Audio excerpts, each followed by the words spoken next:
ایک حدیث تھی, مجھے ایک دفعہ تحقیق کرنی تھی.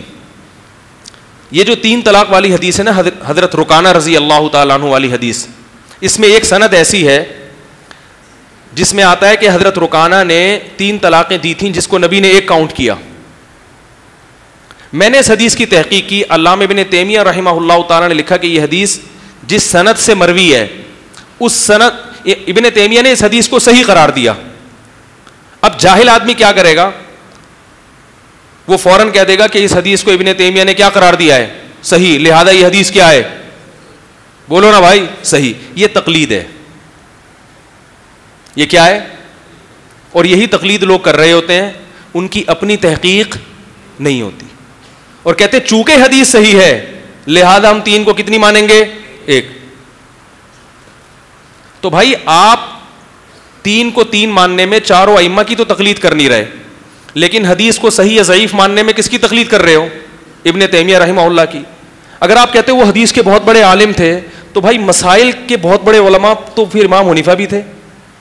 یعنی کسی کے علم کی بیس پر کسی فن میں تقلید کی جا رہی ہے, تو اسی بیس پر اگر کوئی کسی دوسرے کی تقلید کر لیتا ہے تو وہ کیوں ناجائز ہو گیا. تو میں نے اس حدیث کے بارے میں گہرائی میں گھسا کہ ابن تیمیہ رحمہ اللہ نے اس کو صحیح قرار دیا ہے, وہ بہت بڑے بزرگ تھے, عالم تھے, تو کیوں قرار دیا ہے, اس کی گہرائی میں گھسا. ایک زمانے میں 10 سال پرانی بات ہے. میں جب گہرائی میں گھسا تو پتہ چلا کہ ابن تیمیہ نے یہ کہا رحمہ اللہ تعالیٰ نے کہ یہ جو سند ہے نا, اکرمہ محمد ابن اسحاق کی سند تھی, اس میں اس سند سے مروی ایک اور حدیث ہے جس سے امام احمد ابن حنبل نے جس کو صحیح قرار دیا ہے, لہذا یہ سند صحیح ہے, تو یہ جس حدیث میں یہ سند آ رہی ہوگی وہ حدیث بھی کیا ہو جائے گی, بولو نا بھائی, صحیح. تو امام احمد ابن حنبل جیسے محدث کی نظر میں یہ سند درست ہے, لہذا اس سند کی وجہ سے یہ رکانہ والی حدیث بھی کیا ہے. اب میں نے کہا اب میں تحقیق کر رہا ہوں نا, تو میں نے کہا امام احمد بن حنبل نے کہا اس سند کو صحیح کہا, ذرا اس پہ گھستے ہیں. جب میں اس کی گہرائی میں گیا تو پتہ یہ چلا کہ امام احمد ابن حنبل نے اس حدیث کی سند کو صراحتاً صحیح نہیں کیا, بلکہ امام احمد ابن حنبل نے اس سند سے ایک حدیث مروی ہے اس سے استدلال کیا ہے, ایک فقہی مسئلے کا استنباط کیا ہے. اور محدث جب کسی حدیث سے مسئلہ نکالتا ہے تو یہ اس کی علامت ہوتی ہے کہ وہ حدیث کو صحیح, بولو بھائی, سمجھ رہا ہے. تو میں پھر اس گہرائی میں گھسا, میں نے کہا امام احمد ابن حنبل نے اس حدیث سے استدلال کیوں کیا, کیا اس کی سند کے صحیح ہونے کی وجہ سے, یا کوئی اور وجہ تو نہیں تھی. نہیں آ رہی بات, ہو سکتا ہے کوئی اور وجہ سے استدلال کیا ہو, اور اس استدلال سے لوگوں نے یہ سمجھا کہ یہ حدیث کو کیا قرار دے رہے ہیں, صحیح قرار دے رہے ہیں. تو کوئی اور وجہ بھی تو ہو سکتی ہے. تو میں نے وہ وجوہات تلاش کی, بہت گہرائی میں گھسا. میں جب بہت زیادہ گہرائی میں گیا تو پتہ یہ چلا وہ حدیث یہ تھی کہ حضرت زینب رضی اللہ تعالی عنہا جو نبی کی بیٹی تھی نا, ان کے جو سابق شوہر تھے, جب انہوں نے ہجرت کی حضرت زینب رضی اللہ تعالی عنہا نے, تو سابق شوہر کافر تھے, انہوں نے ہجرت نہیں کی. سمجھ میں آ رہی ہے بات. نبی کی بیٹی مسلمان ہو گئی مگر نبی کے داماد مسلمان نہیں ہوئے. جب وہ ہجرت کر کے واپس آئے ہیں, بہت اہم ٹیکنیکل پوائنٹ کی بات ہے, اس کو سمجھیں. جب حضرت زینب کے جو شوہر تھے انہوں نے اسلام قبول کیا اور ہجرت کی, تو اب اس میں 2 قسم کی روایتیں ہیں. ایک روایت میں آتا ہے کہ نبی نے نکاح کی تجدید کی اور اپنی بیٹی اپنے داماد کے حوالے کی, نکاح دوبارہ پڑھایا. اور ایک حدیث میں آتا ہے کہ نکاح دوبارہ نہیں پڑھایا بلکہ اسی سابق نکاح کو کیا رکھا ہے, باقی رکھا ہے. امام احمد ابن حنبل یہ والی حدیث جس میں آتا ہے کہ اسی پرانے نکاح کو باقی رکھا ہے, اس حدیث کو امام احمد بن حنبل نے لیا ہے اور فتویٰ یہ دیا ہے کہ اگر غیر مسلم عورت کا شوہر جو ہے اس کی بیوی مسلمان ہو جائے تو شوہر اگر مسلمان ہو جائے گا تو پرانا نکاح برقرار رہے گا. بات آ رہی ہے سمجھ میں, نئے سرے سے نکاح کرنے کی ضرورت نہیں ہے. اب یہ جو حدیث سے استدلال کیا, یہ وہی حدیث ہے جو حضرت رکانہ کی 3 طلاقوں والی حدیث جس سند ہے. حالانکہ یہاں امام احمد بن حنبل نے اس حدیث سے اس لیے استدلال کیا ہے کہ دوسری جو حدیث ہے جس میں آتا ہے دوبارہ سے نکاح کیا, اس کی سند اس سے بھی زیادہ کمزور ہے.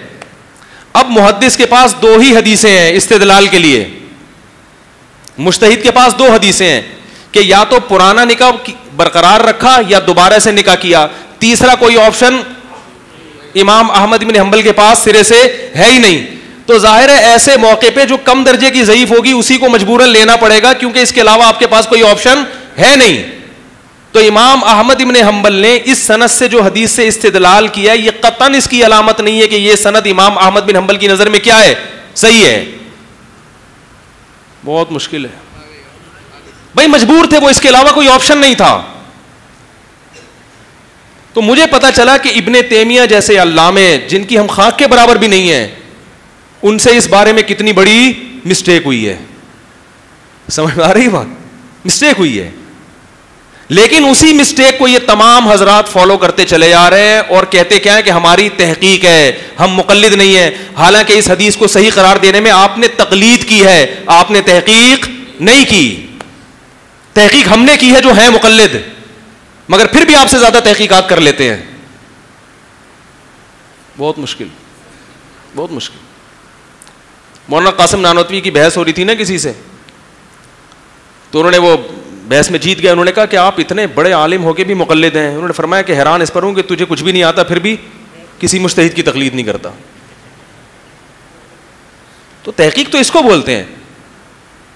پھر میں نے تلاش کیا کہ ان حدیث کے راویوں کے بارے میں امام احمد بن حنبل کے کمنٹس کیا ہیں, یعنی ان کی رائے کیا ہے.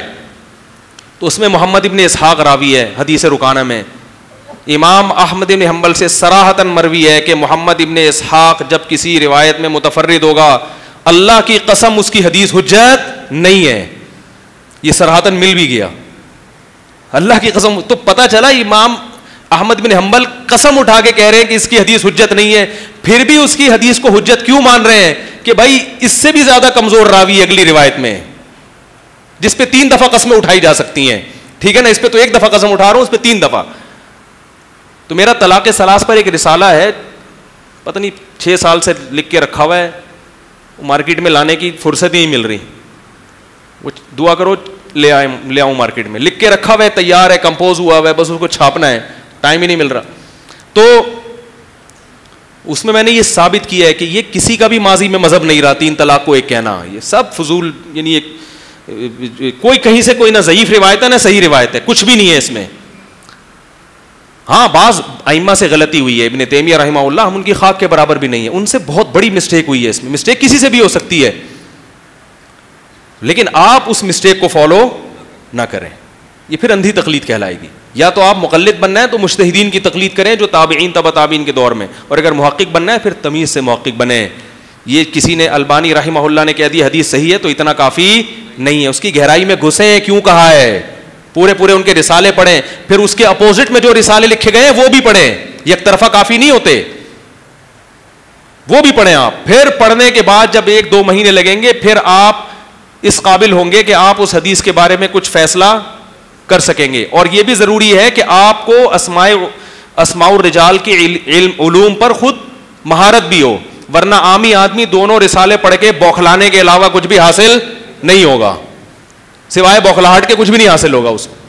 لیکن وہ اپنی بوکھلاہٹ چھپاتا ہے, پبلک کے سامنے 2-4 باتیں لے کر آتا ہے, پبلک چونکہ اس سے بھی زیادہ فارغ ہے تو پبلک کہتی ہے ماشاءاللہ ریسرچ اس کو بولتے ہیں, ماشاءاللہ تحقیق, یہ ہے قرآن بالکل حدیث نمبر بھی پیش کر دیا, حدیث کا حوالہ بھی پیش کر دیا. تو یہ تحقیق نہیں ہوتی. میرے مفتی طارق مسعود صاحب کے بیانات سننے کے لیے YouTube سبسکرائب کریں, اور اگر آپ لائیو ویڈیو کو کبھی بھی مس نہیں کرنا چاہتے ہیں تو سبسکرائب کرنے کے بعد بیل آئیکن پہ کلک کرنا مت بھولیں. جزاک اللہ.